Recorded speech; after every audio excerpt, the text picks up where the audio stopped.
and thank you for attending today's technical assistance webinar. The webinar is presented by Amity Foundation, acting as the third-party administrator for LA County's Justice, Care, and Opportunities Department and the JCOD CFCI Care Grants.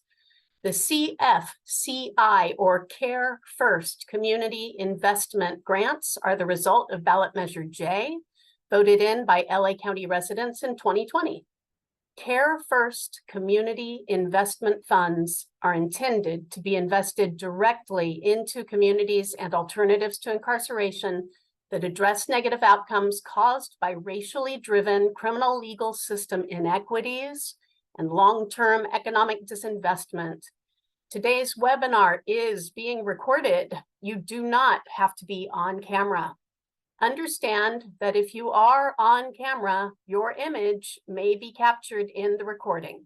Staying on the webinar represents your consent to being recorded. Please note the following legal disclaimer in the bottom left of your screen. The materials presented do not constitute legal advice and is only intended to provide information. Organizations and individuals should independently verify that any information presented is appropriate or applicable to their situation before acting on it.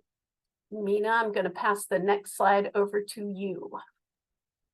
Thank you so much, Rebecca.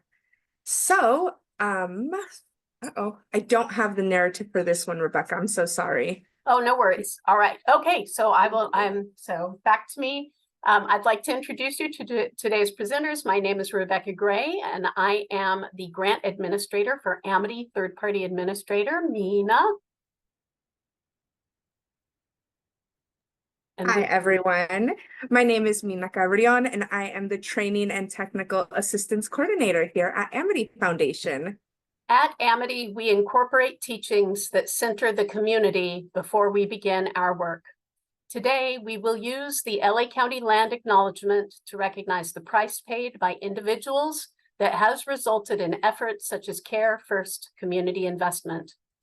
We recognize that we occupy land originally and still inhabited and cared for by the Tongva, Tataviam, Serrano, Quiche, and Chumash peoples. We honor and pay respect to their elders and descendants. We acknowledge that settler colonization resulted in the genocide of the First Peoples. This acknowledgement demonstrates our responsibility and commitment to truth, healing, and reconciliation, and to elevating the stories, culture, and community of the original inhabitants of Los Angeles County. All right. Fiscal sponsorship, Mina. Thank you so much, Rebecca. So our webinar today is about physical sponsorship for nonprofits. So physical sponsorship may be an appropriate alternative to forming a new nonprofit corporation when your proposed charitable program is relatively small in scope or when your business plan is in its beginning stages. For groups that operate on a smaller scale, incorporating a new entity and filing for tax exemption, plus the ongoing obligations that come with it, may take more time and resources than are necessary to operate any proposed program or initiatives. A physical sponsorship model may permit an idea to be tested in a supportive environment with fewer administrative burdens. Using a physical sponsorship arrangement offers a way for a cause to attract donors even when it is not yet recognized as tax exempt under an IRS code section 501c3. For those in the early stages of establishing a mission-driven project or program that has neither been physically sponsored nor incorporated, this presentation will definitely give you a brief overview of physical sponsorship, as well as some preliminary steps in order to figure out the waters around this topic. Next slide. So, what is a physical sponsorship? So there really are two different common types of physical sponsorships. One is the comprehensive physical sponsorship, and another one is a pre-approved grant relationship. So the common setup for small or starter nonprofits in particular, for whom it is not cost effective to pay for their own organizational administrative infrastructure. In this way, physical sponsors provide certain human capital in the form of administrative and management services and oversight. The degree of autonomy, control, and decision-making authority that your project or program retains under a physical sponsor. However, it is largely driven by which model of sponsorship you choose. Next slide. So we will go over comprehensive physical sponsorship. So with this type of physical sponsorship agreement, the physical sponsor exercises the most control. Your project, your program becomes one of the sponsor's programs or projects, though you retain the right to enforce, amend, or terminate any type of agreements. Fundraising is on behalf of the physical sponsor, but donations given specifically to support your project are considered restricted funds that should be used for your project only. The sponsor, however, has the ultimate authority to decide how to spend the money. This model is often used for short-term or limited projects or to grow a new program until it is successful and ready to be spun off into its own independent nonprofit. Next slide. Whereas a pre-approved grant relationship physical sponsorship, under this arrangement, your project or program remains yours, while the physical sponsor may be amenable and in a position to offer practical guidance and advice on operational and other matters. You remain responsible legally and otherwise for managing all your programmatic, legal, financial, and tax matters. The project or program applies for grants from the sponsor, who in turn funds the grants with the monies that it collects. Fundraising is similarly done on behalf of the physical sponsor, who has ultimate discretion and control over whether to use such contributions itself or to re-grant them out to you or to another grantee, even if your project representatives were the ones that actually raised the funds. Next slide. So when is a physical sponsorship appropriate?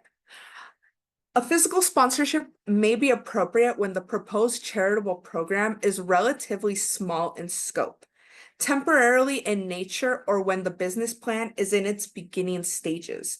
For example, consider a group of volunteers who collect toys for needy children during the holidays, or consider an association of persons who propose to provide small amounts of assistance to a few needy children per year. Neither group requires separate office space, and both are run almost entirely by volunteers. For groups like these that operate on a smaller scale, incorporating a new entity and filing for tax exemption, plus the ongoing obligations that come with it, would probably take more time and resources than are necessary to operate the proposed programs. Similarly, many groups who have expertise in performing social services and other charitable programs do not have expertise in corporate, financial, or tax matters, and may need time to get their program started before they can attract the support of additional volunteers or staff who are able to conduct or oversee the compliance activities. The physical sponsorship model can permit an idea to be tested in a supportive environment with fewer administrative burdens. After a few years of operating with the support of a sponsor, some groups are able to be in a position to form a separate charitable entity and terminate the physical sponsorship relationship. However, physical sponsorship is not necessarily suitable only for new programs or new ideas. Many projects, programs, organizations have existed for years and years under sponsors, declining to incorporate and obtain separate tax exemption after realizing the advantages of physical sponsors. Next slide. So, some things to consider when thinking about getting a physical sponsor. So, a significant benefit to entering into a physical sponsorship arrangement is that your organization can solicit contributions from the general public, which can be tax deductible to the fullest extent, as well as from other charitable organizations and potential funders that may only provide funding for or donate to other tax-exempt entities. There are other benefits as well as drawbacks to physical sponsorship agreements, though. So, logistical support. Sponsors often provide administrative, logistical support, such as grant management, fundraising, legal, accounting, HR services for physically sponsored projects. This allows project leaders to rely on the experience and the management expertise of seasoned nonprofit organizations that already navigate the logistics and financial and legal compliance aspects of charitable work. You also have employee benefits. So physical sponsors can often offer benefits to their employees that small nonprofits might not have the capacity to provide. Not saying that all physical sponsors offer this, but some do. For example, physical sponsors can take advantage of a larger employee base to get better rates on healthcare or access to retirement plans or other benefits such as life insurance or FSAs. And finally, the costs of a physical sponsor. So this is and can be seen as a big con in getting a physical sponsor. So a physical sponsor usually will take money, like a cost for you to work with them. More than often, they're not always cheap. Typically, a portion of the funds that you raise or that you get from a grant goes to the physical sponsor as an administrative fee and can often range from between 5 to 10, a little bit more even percent. With a comprehensive physical sponsorship, the actual costs of physically sponsoring a project can definitely range. And you do need to consider whether you can afford to have a physical sponsor or not. Next slide. So, some questions to mull over when you are thinking about a physical sponsor.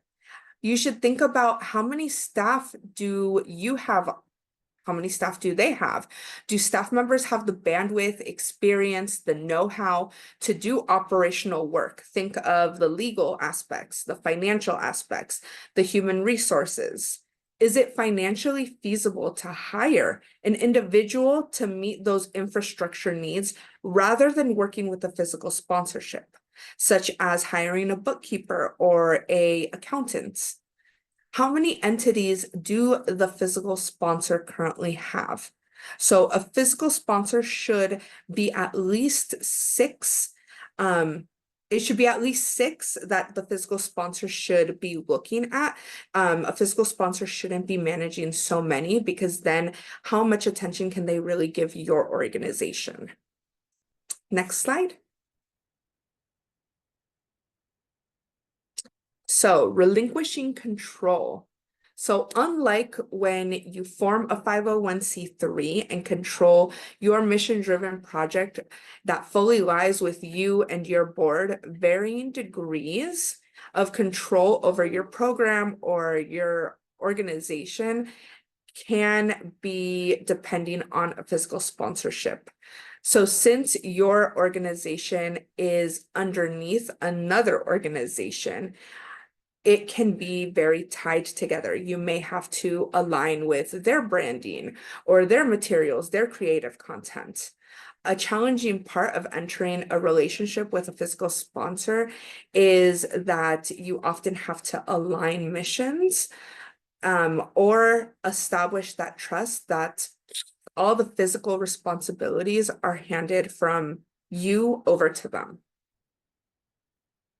Next slide. So tax filing considerations. So as a requirements. For maintaining tax-exempt status, nonprofit organizations must complete an annual IRS return known as a Form 990 that is available for all the public to use. Under a fiscal sponsorship arrangement, that burden falls to the fiscal sponsor and not to the organization that is under the fiscal sponsor.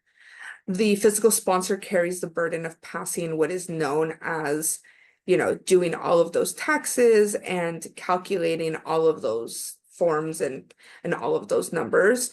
So definitely that would be a less burden for the organization. Next slide. So choosing a physical sponsor. Choosing a physical sponsor is not always easy. Ultimately, the most successful sponsorship relationships are those where the sponsor's overall mission aligns with your project so that you are working towards a common goal. Establishing boundaries and trust is critical, as the relationship your project will have with its sponsor will be ongoing, and decision-making authority and accepting direction can be difficult at times. Systems that work for both parties will need to be established, as well as ongoing respectful communication, and everyone should know their role starting from day one. A comprehensive, all-encompassing agreement should be in writing in order to avoid conflict and to set expectations. And the finer details should be established before getting into any relationship with a fiscal sponsor. Examples of questions to cover with a physical sponsor are things like, who maintains relationships with funders? Do staff members get credit cards for expenses? What is the process for signing off on an expenditure? Do you have adequate cash balances, net assets? You want to see that a physical sponsor has a minimum of 3 months of expenses in both. Next slide. So this is an image of what responsibilities is a physical sponsor and what responsibilities are on the grantee or the organization. So some of those are, we read through this. So the physical sponsor lends the credibility of the 501c3 status to the project. And a organization pays the administrative fees to receive all of, that assistance. They communicate regularly with their sponsorship, just like with any relationship. Communication is extremely important, but that responsibility does go both ways. And next slide. So more questions on what to ask a potential physical sponsor. So before you jump into any relationship with a physical sponsor, definitely we always recommend to go to guidestar.org and download the organization's Form 990s to review their financial information. Since you are going to them primarily for financial reasons, you want to know that their finances are in good standing, right? They're healthy, let's say. So specifically, you want to look at the balance and the balance sheet and make sure that their unrestricted net assets represent at least 3 months of their expenses, which is the measure usually for financial health. You also want to make sure that their cash represents about 3 months of their expenses. If everyone could please put themselves on mute, we would greatly appreciate it. Thank you. So cash represents about 3 months of their expenses so that your funds will be available as needed and won't cover any shortages of the sponsor. You'll also want to make sure that a sponsor's budget is large enough, about twice your anticipated budget is a good start guideline, and so that there won't be any tipping point issues. So questions you might want to go over with them, because you should be asking these questions. You should be, interviewing them, let's say. So do you currently sponsor other organizations? If yes, are you able to talk to one of them about their experience? If not, have they sponsored organizations in the past? Are there any restrictions on the ability to seek donations from foundations, government grants, individuals? Do they need to review proposals before they are submitted?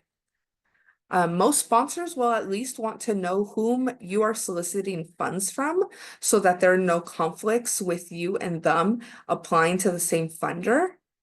How are you notified when funds are received? Do they go directly to the sponsor? What is the system for keeping your funds separate from the sponsor's funds?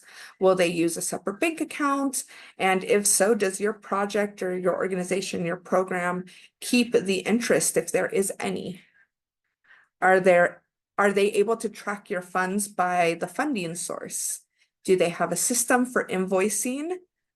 And what type of documentation will they provide? How do they handle the grant reporting process? What parts are you responsible for? Do you have to fit your expenses and budget into their existing categories? So just a lot of questions, right? So definitely, before you meet with a fiscal sponsor, you want to sit down and outline questions so that when you do meet with them, you are covering all of your bases. Next slide. All right, so it seems like we've come to the end. Ooh, that was quick.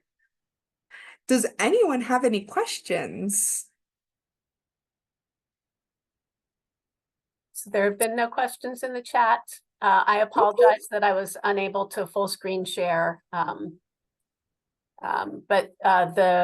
this and all technical assistance webinars are available on our website, so that you can, if you missed something or you felt like you wanted to go back and examine a slide, everything will be up there. Is it within a week, Mina?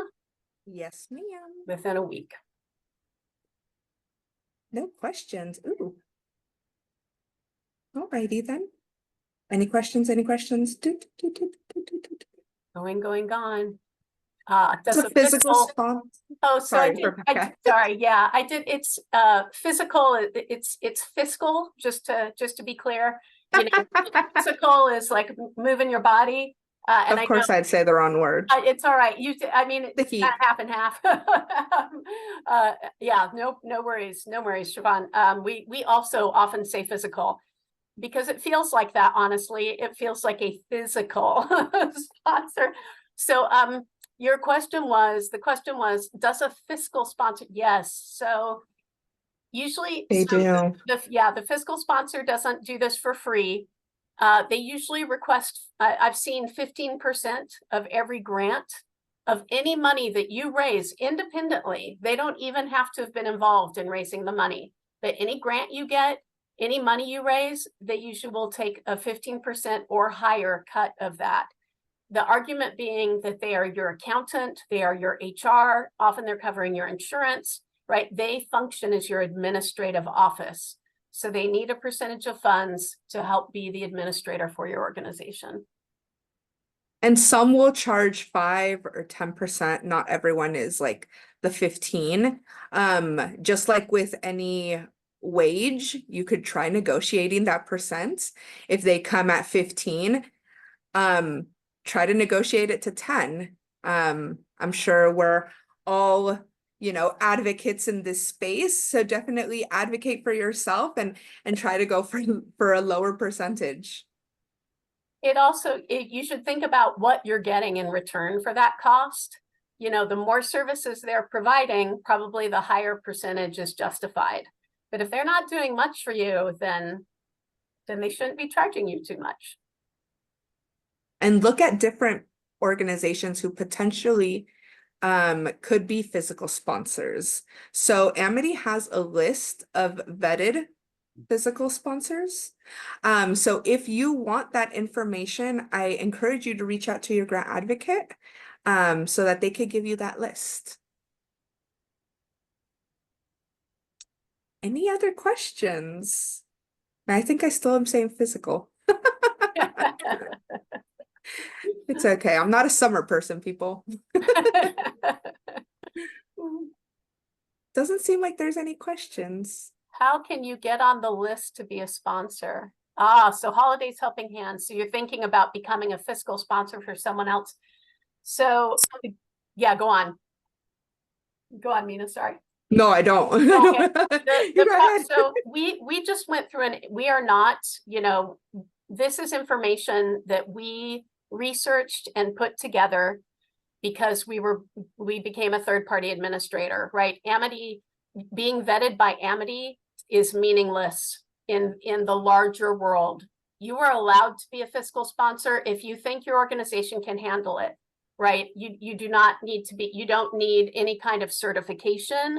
You don't need a bank to sign off on you. You don't need anybody to give you permission to be a fiscal sponsor.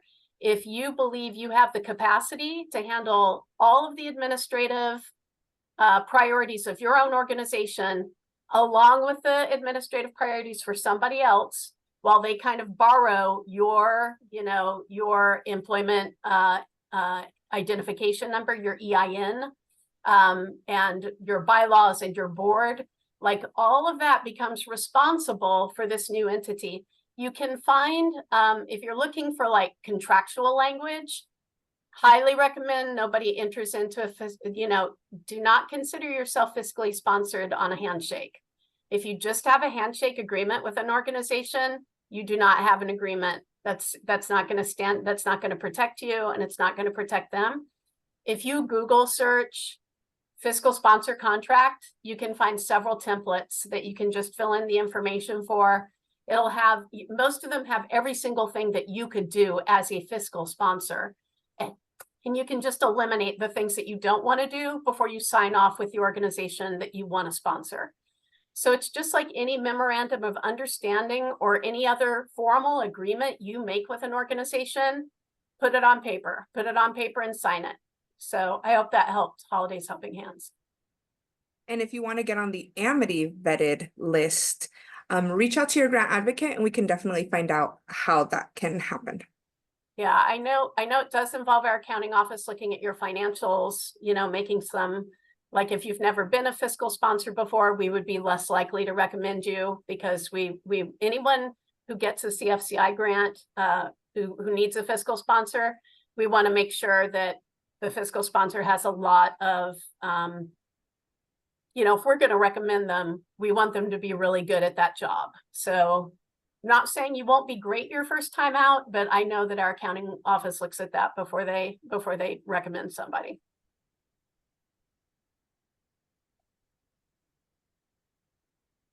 Got it. Don't see any other questions. I'll give it another 3 seconds. All righty then. If you do think of a question later on today, feel free to email us. And next week, we have accommodations at work with Rebecca. So on what day is it next Wednesday? The 17th of July. Yeah, in honor of National Disability Awareness Month, we're going to talk about accommodations at work. So yay. So right. We will see everyone next Wednesday at 2 p.m. for accommodations at work with Rebecca. Thank you so much, everyone, for joining us today. And we hope you are having a fabulous Wednesday afternoon. Bye, everyone. Stay cool.